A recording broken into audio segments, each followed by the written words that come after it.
오늘 읽은 스가랴서 8장 말씀은 어제 함께 나누었던 스가랴서 7장 1절 3절의 베델 사람의 금식에 대한 질문에 대한 답변, 스가랴서 7장 4절에서 14절에 이어지는 답변의 내용입니다.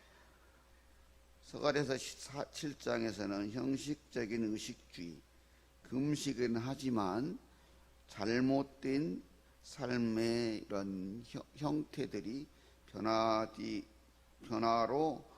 새로운 변화로 나가지 못하는 모습에 대한 호된 책망이 있었습니다. 그리고 오늘 본문은 그에 이어지는 책망 후에 하나님의 유다와 예루살렘에 대한 위로의 말씀입니다. 이러한 본문은 예루살렘에 대한 하나님의 질투와 분노 1절에서 8절, 성전 재건과 하나님의 축복 9절에서 13절, 예루살렘의 축복을 베푸시는 하나님의 뜻 14절 17절, 예루살렘에 대한 축복과 이방 구원 18절에서 23절로 이렇게 나누어서 볼 수 있는데, 이 본문을 통해서 물론 다른 여러 가지 해석이 있을 수 있지만 세 가지의 신앙의 원리를 이렇게 찾을 수가 있습니다. 첫째는 예배의 원리로 하나님께서 말씀하신다입니다. 본문을 유심히 보시면 각 조그만 단락마다 만군의 여호와가 이같이 말하노라 라는 구절로 이게 시작됩니다. 2절, 1절은 만군의 여호와 말씀이 임하여 이르시더라고 그러잖아요. 그리고 2절, 3절, 4절, 그 다음에 6절, 7절, 9절, 11절, 14절, 19절, 20절, 23절, 1절을 포함한 12회에 걸쳐서 만군의 여호와의 말씀이 이게 시작이 되죠. 이는 여호와 하나님의 예루살렘에 대한을 향한 뜨거운 사랑에 의한 큰 질투와 분노에 근거한 예루살렘의 축복에 대한 약속의 확실성을 강조하는 그 표현이면서 또 우리가 예배에 있어서 하나님의 말씀에 대한 그런 중요성을 말하고 있습니다. 먼저 1절의 말씀처럼 여호와 하나님의 말씀이 임하여 이렇게 했잖아요. 하나님께서 말씀하셨습니다. 그렇기 때문에 하나님 말씀입니다. 그리고 누구를 통해서 말하든 그 대언하는 그 말씀이 하나님의 말씀입니다. 예배에서 하나님의 말씀이 근거가 되지 않고 하나님의 말씀에 그 권위가 빠지고 신뢰가 빠지면 예배는 껍데기와 같아집니다. 기도도 찬양도 설교도 하나님의 말씀이 근본이고 근거이고 그렇습니다. 그런데 오늘날 신앙의 문제의 근원에는 하나님의 말씀에 대한 신뢰가, 그 하나님의 말씀에 대한 권위가 사라지는 데 있습니다. 좀 공부를 했다고 하는 사람들, 또 자칭 하나님 말씀에 대해서 은사를 받았다는 등 이렇게 하는 많은 사람들이 진정 하나님의 말씀을 자신의 뜻에 따라서 자신의 이익의 목적에 따라서 변질시키고 그 말씀에 다른 의도를 가지고 순수하게 전하지 못하고 또 받아들이는 사람이 또 그 말씀을 그렇게 하나님의 말씀으로 받지 못함으로 인해서 신앙의 문제가 생기고 교회의 문제가 생기고 있는 것입니다. 하다못해 이단들 그리고 그 아류의 종교들조차도 경전이 있고 그들의 그 말씀을 중요하게 생각해요. 그것이 경전에 그 권위가 쓰고 실리가 있지 않으면 그 종교는 무너지는 거예요. 기독교도 마찬가지. 그래서 오늘 말씀에 우리가 열심히 읽어보면 계속 12번 가까이를 만군의 여호와의 말씀이, 만군의 여호와가 이같이 말하노라. 지금 스가랴가 말하고 있지만 하나님이 말씀하시는 거고 하나님의 말씀이라는 거예요. 그렇기 때문에 그 말씀으로 받고 순종하라는 얘기. 그렇기 때문에 말씀을 전하는 스가랴도 그 말씀을 받는 유다와 예루살렘 백성들도 그 말씀을 그렇게 중하고 그리고 온전한 신뢰로, 온전한 순종으로 받아들여야 된다는, 예배에 있어서 우리도 그렇게 해야 된다. 우리는 과연 저를 포함한 우리는 그렇게 하나님의 말씀을 대하고 있을까 깊이 생각해 볼 필요가 있습니다. 그렇게 해야 되는 거예요. 뭐 성경책을 뭐 이렇게 낡아지면 불에 태워서 이렇게 우리가 말씀이 들어있는 성경책이니까 이거 그냥 이렇게 막 이렇게 폐지로 이렇게 샥 버리는 게 아니고 불에 태워서 이렇게 그냥 이렇게 처리하는 그런 식으로 그렇게라도 대하는, 그리고 하나님의 말씀이 적혀 있는 아주 작은 부분일지라도 함부로 하지 않는 그런 자세를 가지고 있는가. 저도 그렇게 비교해 봤을 때 그렇지 못한 것 같아요. 이것은 아주 중요한 거예요. 하나님 말씀을 그렇게 중요하게 여기는 자세로부터 기본적인 신앙이고 바른 신앙이 설 수 있고 바른 예배가 설 수 있고 바른 삶이 이루어질 수 있는 거예요. 그래서 오늘 스가랴서에서 8장에서 사실은 이 말씀을 하면서 이제 그 중요한 문제가 핵심이 그 9절 속에 들어있잖아요. 성전 재건에 대한 문제. 그러면 성전 재건이 중요한 이유도 이 말씀이 선포되는 성전이기 때문에 또 중요한 면이 있는 거예요. 그렇게 첫 번째 원리는 예배의 원리로서 하나님의 말씀, 하나님이 말씀하신다. 하나님 말씀에 대한 권위, 그다음에 신뢰, 그리고 말씀에 대한 순종, 그런 것들이 우리가 예배의 기본이 되어야 됨을 말하고 있습니다. 두 번째는 신앙의 원리로 너희는 내 백성, 나는 너희 하나님이다.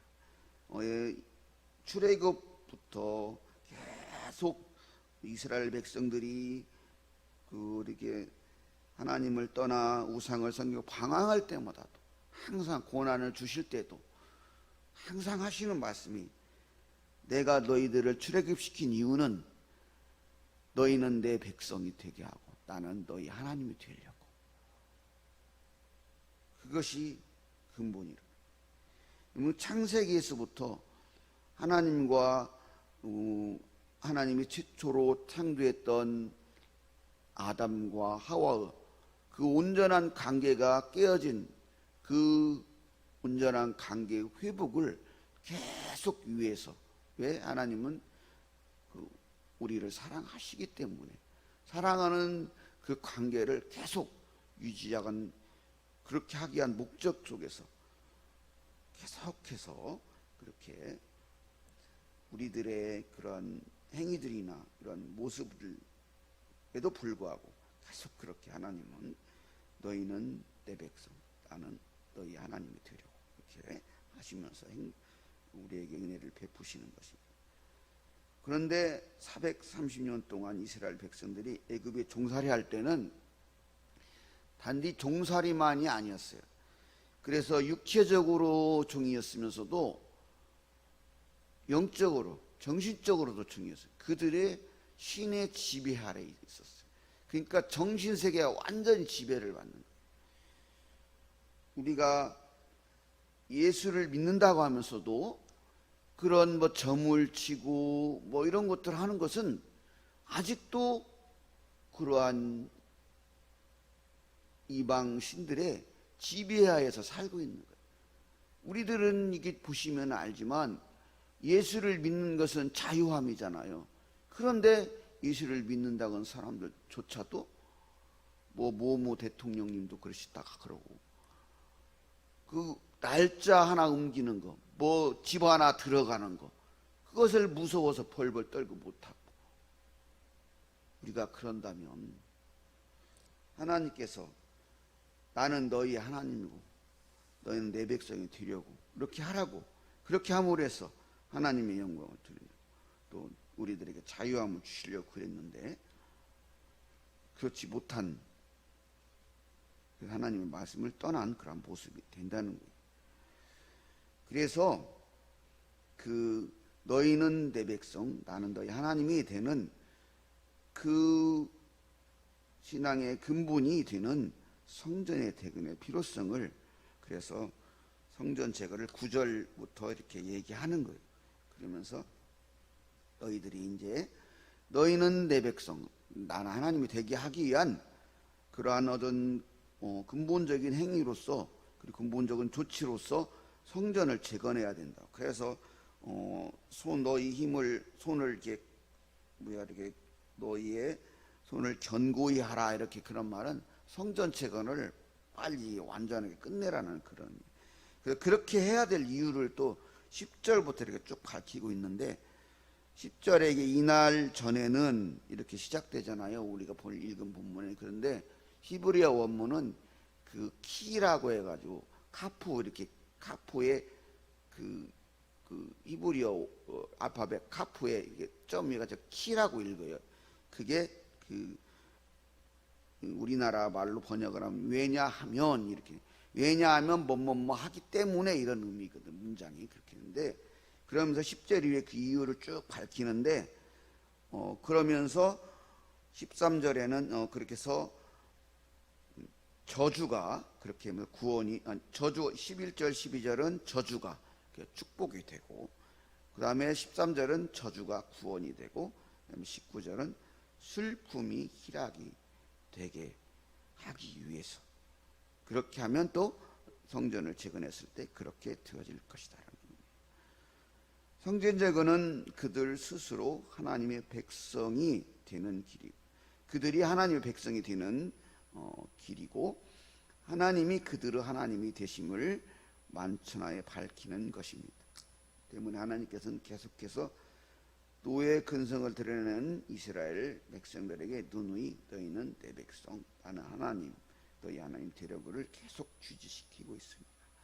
하나님께서는 우리가 신앙생활을 하고 있는 하나님의 자녀는 우리에게도 계속해서 우리가 방황할 때, 넘어질 때마다 성령님을 통해서, 말씀을 통해서, 또는 다른 메신저들을 통해서 이 말씀을 계속 하시는 거예요. 너희는 너희의 신분이 이렇고 너희의 사정이 이래도, 너희의 이치가 이래도 너희는 나의 자녀, 나의 백성이고 내가 너희들 하나님이라는 거예요. 우리는 그것을 계속 기억해야 되고 잊지 않아야 되고, 그러한 나의 신분과 이치 속에서 살아가야 되는 거예요. 그래서 오늘 그 두 번째 그 예비 신앙의 원리로서 우리는 하나님의 자녀이고 하나님 우리 하나님이심을 우리가 깨닫게 하고 있습니다. 이스라엘 백성들도 그렇게 하기를 위해서 그 하나님의 백성으로서 그 하나님의 임재의 상징, 하나님과 함께 하시는 그 상징인 성전이 재건되어야 돼요. 이것은 건물의 성전만을 말하는 게 아니고 오늘날 우리에게는 성령님이 함께하는 우리의 내적인 성전의 재건을 이루어야 되는 것을 바라는 겁니다. 마지막으로 삶의 원리로서 하나님께 영광이고 땅에는 평화입니다. 대열이 문답에 따르면 그렇게 돼 있잖아요. 사람이 첫째 되는 목적은 하나님을 영화롭게 하는 거라고 해요. 그래서 이렇게 봤을 때 성도의 가장 중요한 것은 하나님의 영광입니다. 그런데 하나님의 영광이 드러나고 일어날 때 세상에 평화가 이루어져요. 누가복음 2장에 보면은 들에서 양치 있는 목자들에게 예수 그리스도의 탄생을 알리기 위해서 천사들이 오는데, 천사들이 하늘에서 이렇게 찬양을 하잖아요. 지극히 높은 곳에는 하나님께 영광이요 땅에서는 하나님이 기뻐하시는 사람들 중에 평화롭다. 하나님의 영광이 드러날 때 땅에는 평화가 오는 거예요. 하나님의 통치가 완전하게 이루어질 때 세상에 완전한 평화가 이루어질 수 있는 거예요. 사람들이 세상을 자유롭게 하고 평화롭게 하고 사람들이 공평한 사회를 누리게 하고 그러기 위해서 기독교뿐만 아니라 여타의 종교들도 사랑을 얘기하고 뭐 이런 것들을 자비를 얘기하고 막 많은 것들을 얘기하지만 그것들이 이룰 수 있는 점은 분명한 한계점이 있어요.